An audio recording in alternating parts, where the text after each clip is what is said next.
இத்துடன் செய்திகள் நிறைவடைகின்றன. மீண்டும் செய்திகள் காலை 10 மணிக்கு. முக்கிய செய்திகளை அவ்வப்போது தெரிந்து கொள்ள மக்கள் தொலைக்காட்சியின் மணிச்செய்திகளை பாருங்கள்.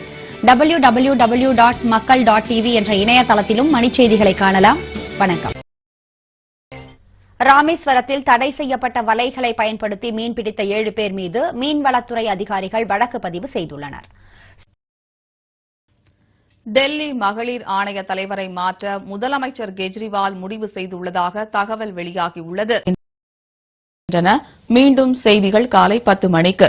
முக்கிய செய்திகளை உடனுக்குடன் தெரிந்து கொள்ள மக்கள் தொலைக்காட்சியின் மணி செய்திகளை பாருங்கள். www.makkal.tv என்ற இணையதளத்திலும் மணி செய்திகளை காணலாம்.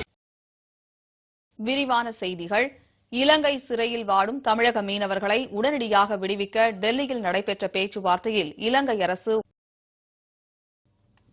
விரிவான செய்திகள்.